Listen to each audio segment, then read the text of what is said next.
Hello and welcome to the In the Money Players podcast. This is our show for Monday, January 13th. Peter Thomas Fornatale back with you in the Brooklyn bunker once again, and very happy to be joined by a man who gave you some NFL winners, or at least one NFL winner, if you were paying attention the last time we talked, as well as some winners on the ovals. He's Nick Tammaro. Nick, how are things? Doing great, my friend. Glad to be joining you via video this time around so people can see we are actually real people. It's not some AI generated. I mean, anybody who hears our nonsense knows that AI would be better than that. You heard they have now, there's like, there you can create fake podcasts with AI that include things that to deliberately sound natural, like that weird pause that I just did. Like the AI will do that. It actually sounds like two people, but you can make them talk about any topic, and then the back and forth will have a lot of the same things. Oh, that's an interesting question, Joe. It'll put in the name. It's the creepiest thing in the world. Anyway, it did not make me worry about my job for now, but now you are making me worry about it. We're going to be having a lot more content on YouTube. That some of it, this is not exclusive. This you can also get if you listen to the In the Money Players podcast wherever you get your shows. But we realized a lot of these conversations, when we do just sort of slug them up on YouTube, we get a different audience than we're used to getting, and that's only a good thing, hopefully for you, definitely for us. So make sure you do go over to that YouTube channel. Some stuff will be exclusive on there as well. Subscribe, and if you're a YouTube person, hey, check out your podcast app wherever you listen. We've got a lot more content over there, racing coverage for Fridays and Sundays as well, that I don't see making it onto YouTube. So, subscribe wherever you're getting this content and help us out. We're going to start off today, Nick, by doing a little Kentucky Derby market watch. Then we're going to do a little update of sorts on the situation out in California. And then we're going to recap a little Gulfstream. That's the program order for the day. And then if we have time at the end, maybe we'll talk a little Houston sports. We've been doing that as a habit, Houston/Texas sports. We've been doing that lately with a fairly decent reaction. People aren't turning off in droves when we go down that particular rabbit hole that I know you love. But let's talk about the Kentucky Derby Market Watch right now, and I'll just use what I would consider the sharpest international book. But this horse is the favorite here, there, and everywhere at this point. Barnes with the major market move, as short as this is crazy. I'm squinting because it looks like a misprint. 7-1 in some places, 10-1 at the sharpest book. I don't think I'm ready to cede the Derby, let alone favoritism to Barnes at this point. But I did want to sort of check in with you on where you are with him. Yeah, I mean, a colt that hasn't gone beyond 7 furlongs. It's 7-1 in January of the same year. Boy, that's tough to take. He still feels like he's a bigger price than that to make the gate. So, a lot can happen between now and then. We needn't remind everybody that roughly a year ago we're all quibbling at this point about Nysos not being let in. It wasn't quite this point. It was after the Bob Lewis, and he didn't even end up making the race. In fact, I don't think he's run since then. Right. So a lot can happen, and you don't want to marry yourself to a short price at this point. If you're getting involved in future markets right now, it's because you see value in a big price. Right. And if you see value in a big price, it sure as hell isn't 7-1 on One thing I will say, I mean, the reason Barnes cemented this, the San Vicente performance, granted at 7 furlongs, just looked so much more professional, and clearly had come on from that life and death maiden win when he became the Baffert to break his hiatus, or whatever you want to call it, suspension, etc., under the Twin Spires. But certainly a horse to watch going forward. I'm guessing he's going to stay the California route out there. We'll see what happens. Obviously, we're going to be covering all these races as things go forward. Then there's just a couple of horses in between 10-1 and 20-1. The next one, also Baffert. This one feels kind of like default as well to me. You're seeing Citizen Bull out there between 16-1 and 20-1. One book, as an outlier, has the horse as short as 14-1. I need to see more. I need to see a lot more. I'm still just not trusting the form of that last race. I'm not sure that there's been much news of this horse one way or another, and I think he's just where he is in the market as a result of the fact that you're talking about your presumptive 2-year-old champion here. Yeah, I mean, and I think we just need to see him, period, right? We need to see how he performs as a 3-year-old. We need to see what happens when maybe he meets a little bit of resistance. He is There's a little similarity that can be drawn to a horse like Fierceness, because just without the brilliance, right? Fierceness won a Breeders' Cup Juvenile where things really went his way from a pace perspective. The difference is he ran a really fast race and he beat what looked like a really good field. Now with a horse like Citizen Bull, he beat a field that I think we're understandably questionable of with a really soft trip. So he has to come back and get started. I imagine it'll be at some point in Southern California. Baffert will have to dip and dodge with these horses. Obviously, he's not going to run Barnes and Citizen Bull against each other. So somebody's ending up on the travel squad. I read yesterday that it looks like Gaming is going to go to the Southwest. I imagine somebody will be in the Rebel. I think you could probably potentially see a horse like Citizen Bull go to the Rebel. I would imagine New York could benefit from this long term as well. I think one of these Baffert horses could end up in the Wood. I'm sure the Arkansas Derby will have representation also. So we'll see how it shakes out. But yeah, he's a tough horse to take a short price on, given that it feels like what's happened thus far has been awfully circumstantial. We should point out that it's not necessarily a negative thing, right? Am I correct in saying this? When Baffert, who he chooses to keep local, who he chooses to send out, it seems to me, from my observations, that it seems almost like it's more based on the horse than anything else. It's not necessarily like, okay, the best one goes to Oaklawn, the second best one stays home, the third goes to New York, etc. It really feels like it's case by case, and hopefully we'll get some more in-depth conversations with him, somewhere that will lay out what the plan is going to be. But am I right in that you shouldn't read too much into it one way or another? Yeah, I mean, I think those of us that have found ourselves parked in the driveway figuring out what exactly we're supposed to do or where we're going to go at what time can commiserate with Bob Baffert, who is known amongst racing offices throughout the country for making decisions on where horses are running as late as possible. Right. And, I know going all the way back to the early days of our mutual friend Travis Stone working at Louisiana Downs, Bob was going to send a horse for the Super Derby and told him he wasn't going to decide until Tuesday. Right. And then said, I might enter on Wednesday and I could still decide to scratch after that. So I think it's all by feel. It's all by, what do I think goes into it? I think he takes into consideration who he thinks might ship best, who has the right mind for something like that. Obviously, shipping is not easy for equines. So he's not going to put a horse on a plane to go to Arkansas that he thinks might become totally unraveled. And he might have horses that he feels like are a lot better off running out of their stall. And those are the ones that are going to stay out there. Do I think that he keeps his best horses at home? I mean, theoretically, but he kept Dortmund at home and sent American Pharaoh to Oaklawn. So, I don't think at any point in time did he think Dortmund was better than American Pharaoh. I think it's really just more about, they might not have even had a plane that could have fit Dortmund. But I think it's more about, him knowing his horses and knowing who might work out best in terms of their individual preferences and quirks. Harkening back to the earliest days of this, when it was the DRF Players podcast, we talked an awful lot about the physical size of Dortmund, quite a beast. Let's talk about the only other horse at the Sharp book that's under 20-1. I'll give you 3 guesses as to who the trainer is, and the first 2 don't count. That's right, Baffert again, this time with Matticat Road, who is the horse that was second to Bullard in the Bob Hope on debut and then came back to win the maiden race on opening day. I was really surprised to see this one. This one is available at bigger prices, 33, etc., at other places, but at the Sharp book, as short as 16-1 tells me that maybe they just took one big bet and are, these are small markets for bookmakers. So maybe they're just looking to not have too much exposure. Who knows if that money was sharp? I mean, my read on Matticat Road was very questioning about how far this horse actually wants to go. I was really surprised to see this one at a price that short, and it certainly did make me sit up and take notice and say, well, we should at least be talking about this horse in the show for a minute.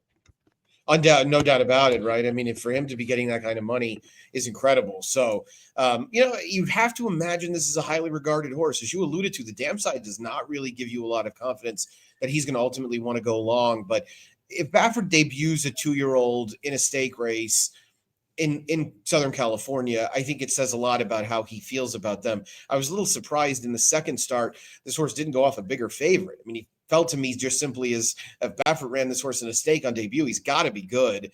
And he didn't take that plunge of money at the beginning that I expected. He did end up going off a relatively short price in victory, got an 86 buyer in doing so. So I don't think there's any question about Madigan Road having ability and being a horse that I think everybody's going to have to reckon with at some point. He's just another from that Baffert Armada right now that's floating into heading towards Louisville, ready to roll. And we'll talk about another Baffert runner. I'll address the horses as a group. We don't want to spend, we do have some recapping at Gulfstream to get to. Not going to go into every one of these horses as an individual, but just want to paint a picture of the market for now. Group of horses at 20-1, including East Avenue, who was so well fancied heading into the juvenile, didn't break there.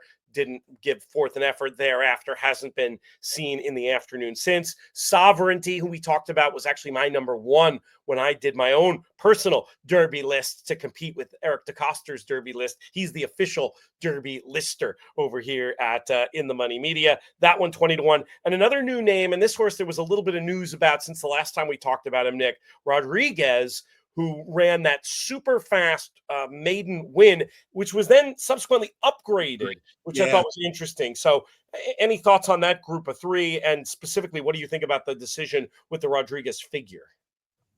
So it made sense, juxtaposed against the other route races on the card. You're always a little concerned about how much a horse moves forward first time Lasix, stretching out. And I think he got the right circumstance to help him put forth a big fig. I think, without going into painful detail on it, a lot of times circumstances make speed figures as much as speed does. And I think this horse is a good example of that. But I'm awfully intrigued by him and really looking forward to seeing him face some tougher competition next time. Maybe a horse that Baffert goes a little bit of a softer route with, like a la Justify, and he looks at maybe a one other then if they can get one filled.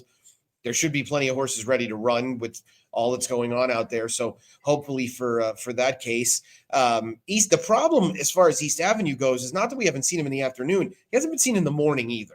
So he has not worked since the Breeders' Cup Juvenile. And I would imagine that's going to put Brendan Wall squarely behind the 8-ball in terms of getting him going. We're not definitely at panic stage yet, but we're getting close. Yeah. So if he does not have a timed workout by I would say the latter part of January, you're in, at that point, you're in sort of American Pharaoh or Street Sense range where you're looking at 2 starts, the first of which is in March. And I don't think that's by design for Brendan. I'm not saying he probably wanted to bring him back in a race like the Risen Star, but I'm sure that was on his target list, which obviously that's out of the realm of possibility. If we're a week away from the Lecompton, he hasn't worked. Yep. So I can't see Brendan sending him a mile and an eighth off of 3 or 4 workouts. So we're going to have to see him. Sovereignty, on the other hand, I would imagine is going to surface in South Florida relatively soon. I think the last time I had looked, he was at Billmont's winter base of Payson Park.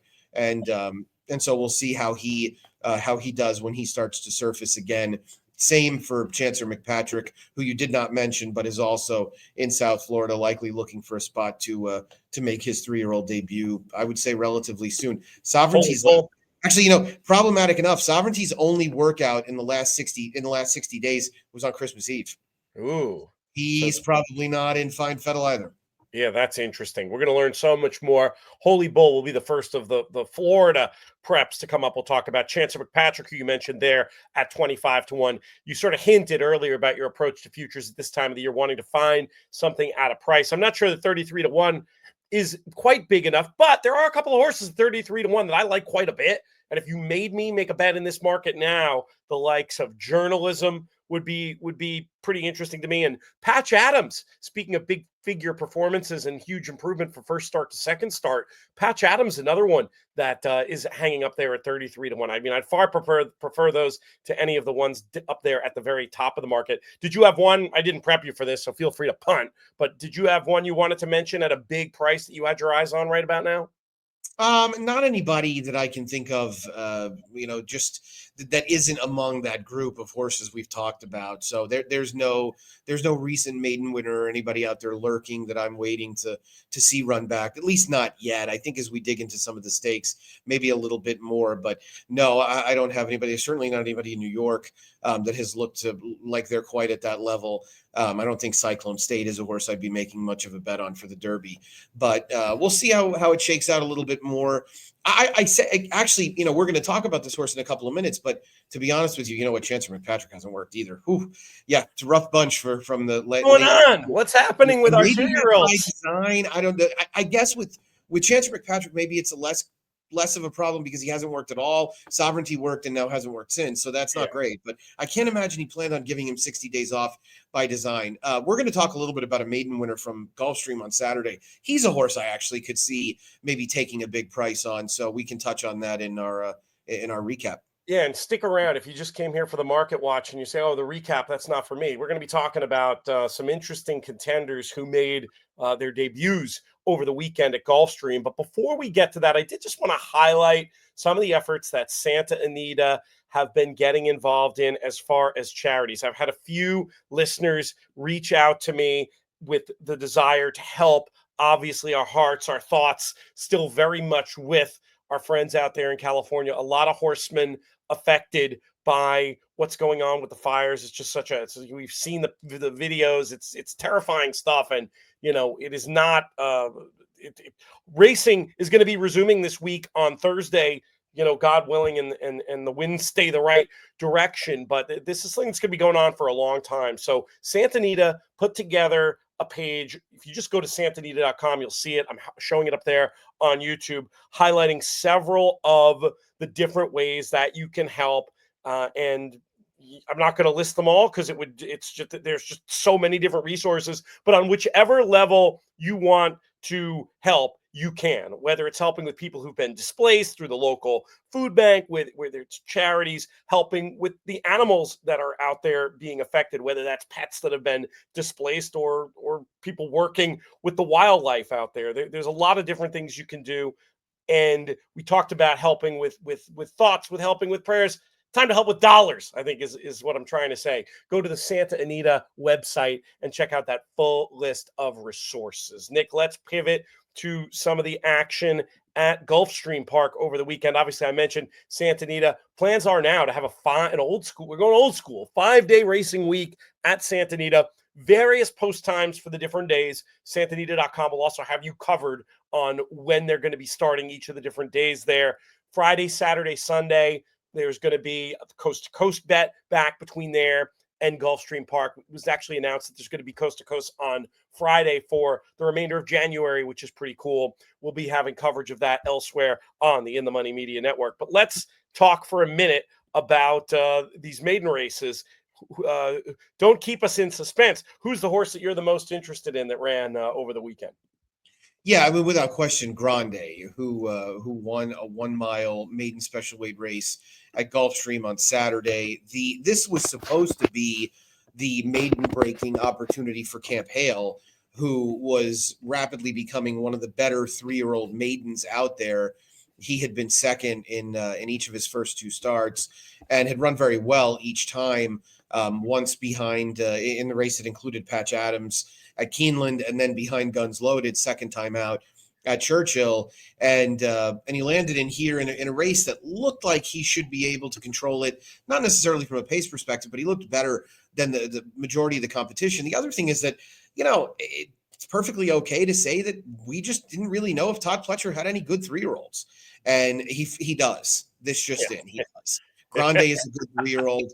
And looking at the workout report was relatively ho-hum. It was not particularly bullish on Grande, and we've seen the workout reports at Gulfstream play out as spot on, and it was nothing crazy. The dam side pedigree is nothing crazy. The workout reports exactly were B's. But this horse ran really well, a son of Curlin, who took it to Camp Hale around the turn. And one of the things that we saw happen, and interestingly, both of Todd Pletcher's 3-year-old debuting winners on Saturday were ridden by John Velasquez, who was decidedly more aggressive with both of them than we generally see Irad be.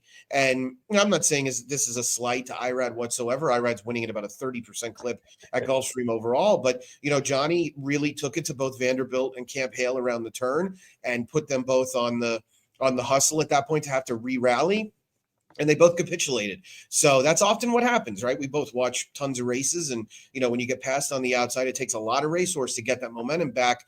to go ahead and bridge that deficit again. So Grande has is out of a mare named Journey Home. This is an old-fashioned Samson Farm type pedigree. It's a little more geared towards turf, but I think the fact that this horse ran as well as he did on debut is a great sign. And I would imagine you'll see him next in a race like the Fountain of Youth, maybe the Sam Davis, if they still want to open up the possibility of running 3 times. That seems unlikely. So I would say probably Fountain of Youth, Florida Derby for this one, who distance-wise should top out at a hell of a lot more than a mile. That's for sure. Now, keep in mind, we talked about Baffert and his tendencies with Pletcher. Also, don't think because he's shipping one to Tampa, that is a negative in any way. That's something he'll do. He loves, like many horsemen, loves the surface over there and will do that from time to time. Obviously, not afraid to keep a good one in South Florida as well. It was an 83 Beyer speed figure for Grande in a performance where, Camp Hale just second best once again, beaten by 2.5 in the end. The price for Grande was 9-1, no doubt a function of the market enthusiasm for Camp Hale, that meh workout report. But objectively, and I know it's always easy to say after the race, Nick, but was this a case of maybe the skepticism about Pletcher's 3-year-olds going a little bit too far to let this one be 9-1, or is this just a horse who outran his odds? Could be a little bit of both. Was the horse a big price because people had lost confidence in Todd, and did he outrun his odds, that were a little inflated and shouldn't have been? So I think you can look at both as realistic. I think the rumors of Todd's demise were greatly exaggerated, and there was always the chance that he was going to have a couple of bullets left in the chamber for South Florida. And it looks as if he's now fired both of them, because when you get past this weekend, it starts to get a little late in the game to get a horse to where you want them to be in order to get into the Derby, not necessarily the Triple Crown Trail, because of course Mindframe ran on the Belmont after debuting on Florida Derby Day last year, so there's still time in that regard. But I think all in all, you want to get them out there about as soon as possible. And I think just the more distance-oriented pedigree, the average workout report, and the presence of Camp Hale is really what led to Grande being that big a price. But he let everybody know that he wasn't going to take second fiddle to anybody.